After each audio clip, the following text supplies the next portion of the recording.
All right, so if you're watching now, this is going to be a quick part two. What I'm just going to do is quickly burn through this animation cycle. To be honest, I'm not going to upload another version because by and large, I'm basically going to be covering the same thing. And if anything, having Rusty's reference in the background is a better indicator for how you should animate your walk cycle.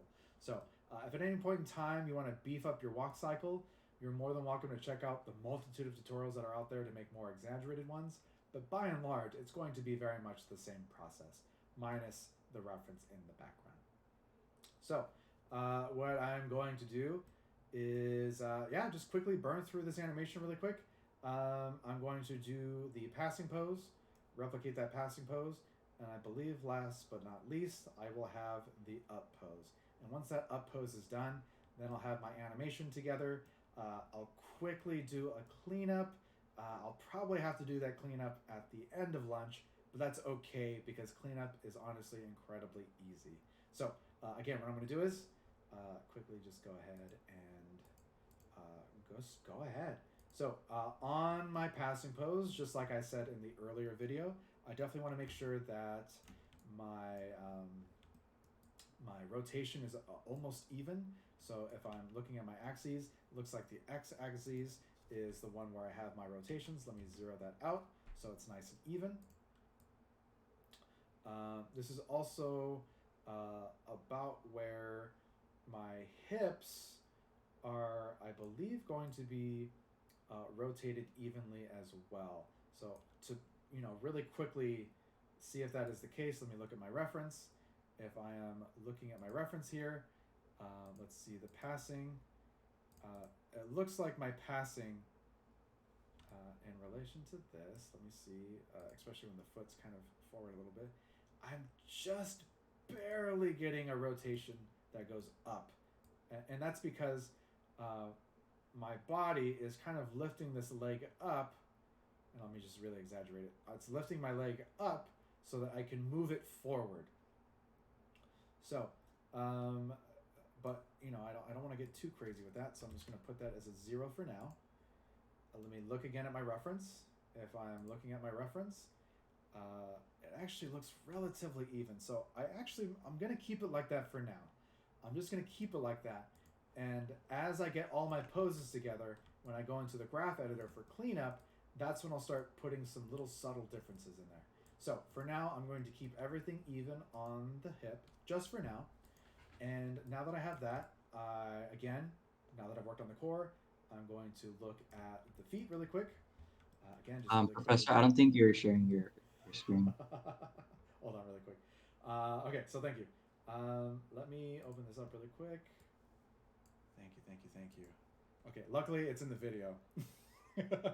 So if you're watching the video, gag reel, I'm not going to edit it out. But I totally forgot to share a screen during class. Thank you. All right, so just so everyone knows, really quick, just what I did. Quick reminder if I'm looking in perspective view, this used to be rotated like so. On the passing pose, however, the passing pose is rather neutral when it comes to what the hips look like. So for now, if I look at my reference, there is a little bit of a rotation that kind of goes up where the foot is about to lead. But for the sake of ease right now, I'm just going to zero this out, just for ease.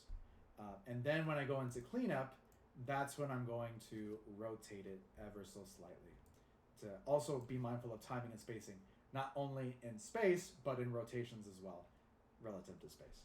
So now that I have that, let's go ahead and look at the reference again. So if we're looking at the reference, it's not like my body comes up much more. So again, I'm not going to touch that very much. However, I do want to mess with these feet here. So this foot is going to be rolling back. And again, if you're just looking at these few frames right here, you can see how much of a difference it makes by having the controller in the same place and only manipulating the controllers within the controller. So now that I have that, now what I'm going to have to do is this is going to come up because there's no controller that's going to lead this foot in that direction. So what I'm going to do is, again, make sure that you're on the right frame. This is frame 6 again. All I have to do to move it is just move it upwards like so. Let's check the hip to make sure. Okay, same thing with the hip. All I have to do is move it on the correct frame, which is frame 7. Perfect. So again, worst case scenario, if you ever animate on the wrong frame, you can always move the frame by holding down Shift, click, and then moving whichever frame direction you want to on these little yellow controllers at the bottom. Okay, so now that that's done, I'm going to have to move this, but before I do that, I definitely want to zero this all out. I don't want to have any of this be a little bit weird. Let me just make sure that this is correct. Perfect, okay. So now that I know that that's zeroed out, I'm going to try to replicate the angle to the best of my ability to match the pose as so. Again, we have a nice little drag here. To emphasize that drag, I'm going to select this controller for the toe to have a little bit of a dragging motion, like so. And there you go. And it looks like I accidentally animated in the wrong frame again. Let's see. Why did I do this? Yeah, why did I do that on frame 10? All right, move that to frame 7. Perfect. Again, super easy fix.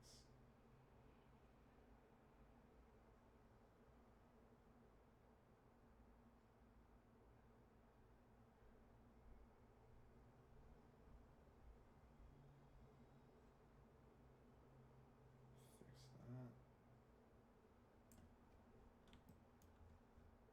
Select all the controllers here really quick.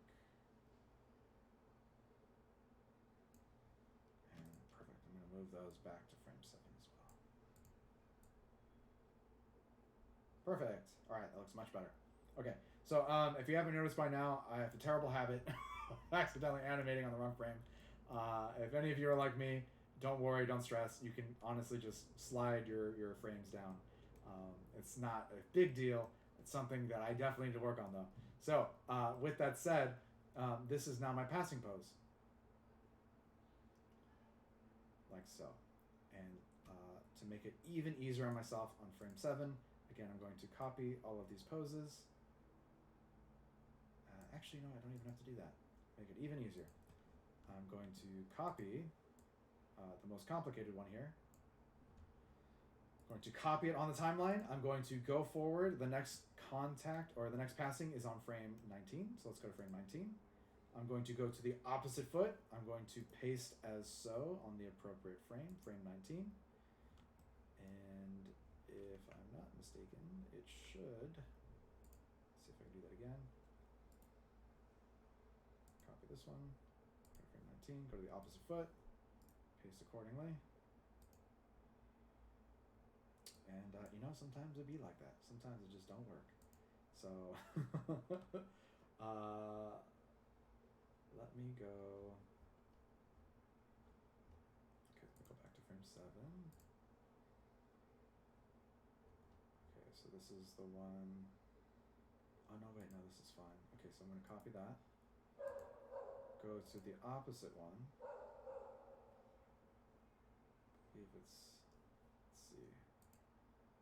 Sorry, sometimes my brain melts a little bit.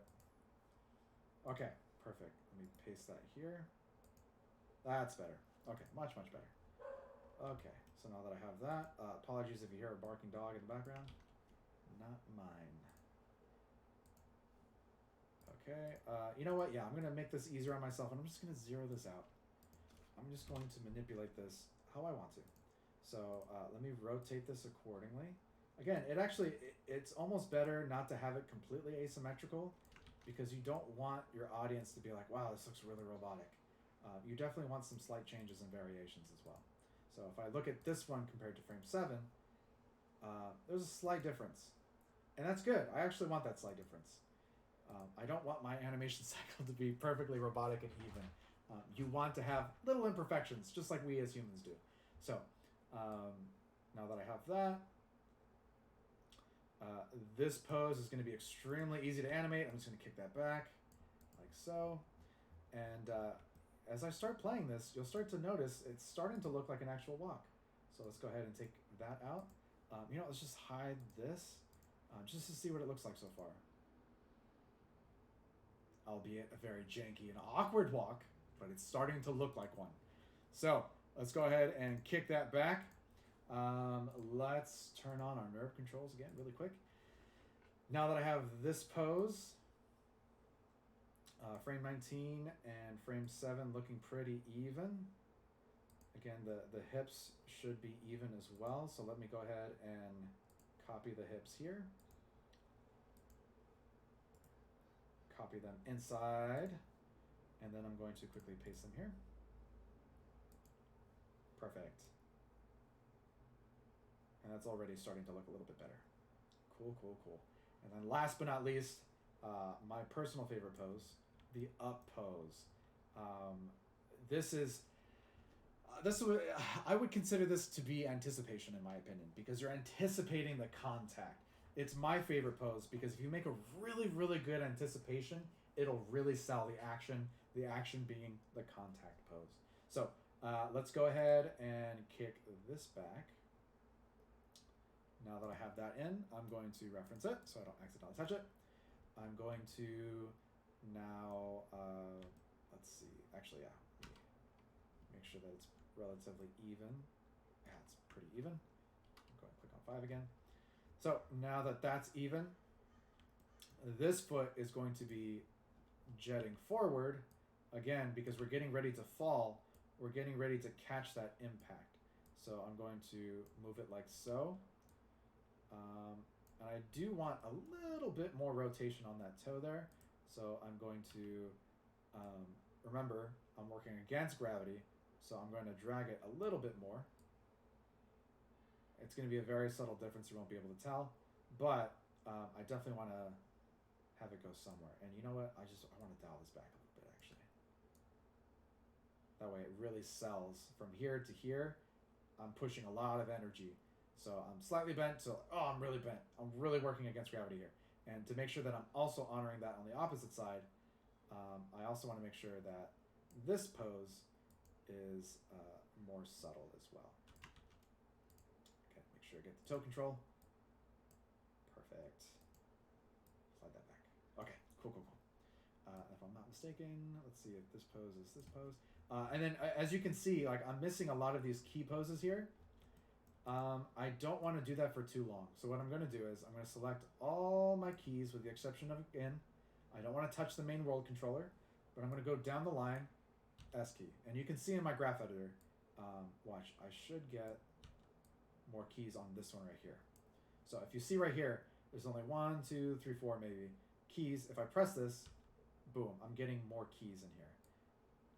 So let's go ahead and go down the line. As you can see, I'm keying all of these missing pieces. My last piece is going to be on frame 22.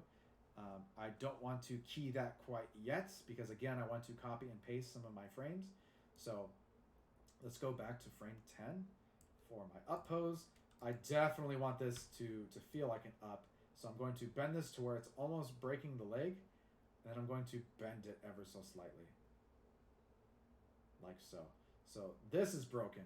This is like too straight. If I were to move it down, you can see it immediately pops. So I'm just going to move it down ever so slightly to avoid that kind of popping motion. Technically, if my foot is here, I'm actually, again, kind of propelling my body up a little bit. So I do want to roll my foot forward a little bit. To do that, let me go ahead and see if I can rotate on this axis. No, not that one. Let's see if it's probably going to be this one. Like so. And so I'm getting that slight bend so I avoid this kind of breaking pose that I have right here. I don't want to break it. So I'm going to extend it ever so slightly so I get a slight bend to there. Perfect. Now if I play this,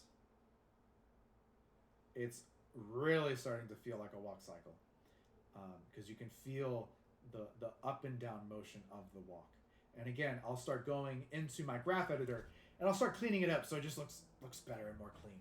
So now that I have this pose done, I'm going to go to the next pose again, blissfully color coded. I'm going to go to frame 22, and let's just see. What I want to do is I want to copy all the frames that I have right here. I'm just going to copy this. I'm going to paste it to frame 22. Paste that like so. So now I have my poses in the exact same position, but all I have to do is make them opposite to each other. So if I go here to frame 10, this is an easy pose to hit. This one's going to be more complicated, so I'm going to copy this pose. I'm going to copy in the timeline. I'm going to go to this next one, and I'm going to select the opposite foot, and I'm going to paste. Again, sometimes that doesn't work. Sometimes you may need to select the individual controller. So let me just select this one here. Copy, go to the opposite foot. Let me paste like so. There you go, perfect. And again, just like the reference, I want to really dial that foot in. For this one, this is super easy. I just got to zero that out. Like so. Oh yeah, I want to get rid of that rotation too. And now that it's flat, let me get that toe, select it like so. And I'm just going to kick this back, just like the other foot. So I'm just kick that back. Again, I want to make sure that my height also translates. So as you can see, my height didn't translate. That's okay. I'm just going to copy this, paste it on frame 22, because I know the height is exactly where I want it. Perfect. Now what I'm going to do is, again, I'm going to select this rotator on the toe. And I just want to make sure it's slightly bent. Again, I do not want it to be straight because I want to avoid the popping that we saw in the earlier animation reference for the demo. So now that we've got that, if I play this, I should have a pretty bona fide, like, visible walk cycle. So let's go ahead and go to my perspective view. I'm going to hide my reference. I'm going to hide my controllers. And if I just play this, let's see. Okay, oh, perfect. You can see that we're getting a little bit of a hiccup here. Okay, so again, the reason I like to do this is because, hold on, let me just see. Where is this relative to all of this? Okay, my 10 should not be, okay, perfect, okay. So let me go ahead. I'm talking to myself right now, but just so you know what I'm doing, what I'm trying to figure out is where my contact pose is relative to my up pose. I want to make sure that this pose is not the same height as this. And if it's not, that's good, because then I can just copy this pose and then copy it back to this one on my down. It should be up higher, my contact pose, relative to this one. So now when I play it, I should no longer get that weird popping sensation. And if my animation gods are looking and smiling upon me, this should look smooth. Much smoother. Cool. So again, as you can see, the only thing I'm really concerned about is the hips relative to the feet. If this works, then I know that this is going to work respectfully so. So again, this is the second part of the video. The most important part, again, of this part is making sure that we get the core of the hips and the feet down. The next thing that I'm going to do when we come back from break is I'm going to animate the upper body, and then I'm going to do some cleanup. And then in between those, I'll make a quick break in between. So this will probably be a 4-part series. So I definitely want to make sure I give you as many resources before you go on break as well. Okay, so now that we have that, I'm going to use as much as the time I have left in class. We have about 6 more minutes. So let me just go ahead and clean up these hips really quick. Let me look at the front view. Do not forget to look at the front view. So if I'm looking here, let's see, my other contact should be in the middle. This is jetting out all of a sudden. So this is jetting to there. Believe it or not, I actually kind of want the foot to be almost in that area. Let me see. let's see what the other contact is. So again, the contact is right here. The opposite contact is jetted out a little bit too far. So let me open up my controllers. Let me jet that in just a little bit more. Again, I don't want it perfect, so I'm not copying and pasting this one. Oh, this one's really jetting out. I think this is on frame 22.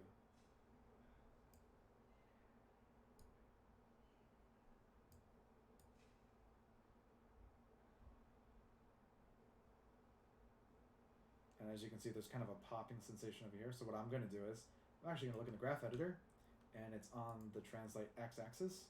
Okay, perfect. So see this here? I don't like that this is automatically just kind of jetting out all of a sudden. And you can see it in the graph. You can see it visibly here. Look here first. So when I play this, it's coming out, and then it's just coming in all of a sudden. I don't want that. I do want this to kind of gradually go in, though. So what I'm going to do is, you can see in the graph editor, it pops right here, implying that this part right here, being higher, should actually be in between these two ones. Again, if I want it to be really the same spacing, yeah, I guess I could keep it like that, or I could favor one side, and I'm going to favor this side just a little bit more.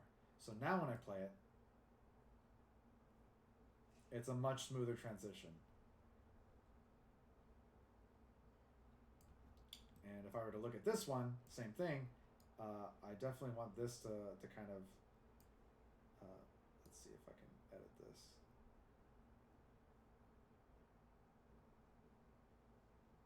So now this foot is looking much smoother by me using the graph editor. So if this is coming out, this is coming in. This feels like too much of a jump, so I'm going to favor this side a little bit more.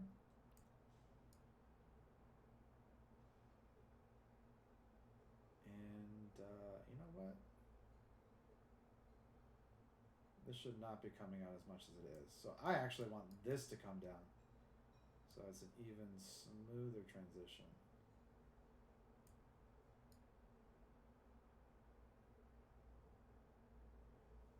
And that already feels much better. However, I'm still kind of jumping a little bit, so I'm going to, not the middle, but I'm going to still favor this side a little bit more.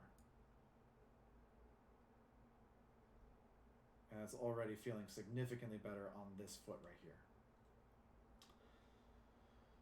So if I were to go now to this one, looking at the feet, again, I want to try to iron out this side.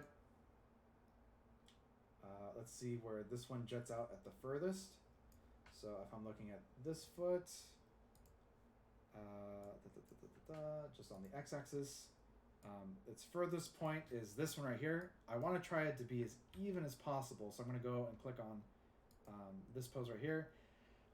Relative to my other pose, it should be frame 10. If I'm not mistaken, let me look really quick. Again, doesn't hurt to look at your reference. Let me look. Frame 22, yes, I was right. The same exact thing as frame 10. So if I'm looking at my left view, let's see, go to my front. And this will be the last thing we do before we go on break. I'm going to copy the x-axis of this one. I'm just going to copy that. I'm going to go to this frame, go to frame 10. Select that controller. I'm going to paste like so. Make this a positive. And now I know that I can animate my in-betweens with this in confidence, knowing that this is the furthest it can go. So when I do my spacing, I know that I can't go further than this point on frame 10. If it goes further, then I have to edit it some way. All right, so that's it for this second half of the tutorial. Again, for part 3 and part 4, part 3 is going to be me doing the rest of the upper body here, and then part 4 is going to be quickly doing cleanup, and then that'll hopefully give you enough information to be successful on this assignment. Again, you're going to have, I believe, 3 weeks to do this assignment to give you some more time. It is a more challenging assignment, but for this one specifically, if you come in to me in advance in class and tell me, hey, Professor Rudy, I'm having a really difficult time with this specific assignment, Can I have an extension? Of course, you're more than welcome to ask for an extension. You just got to let me know in advance. So that's it for this tutorial. I will see you in part 3.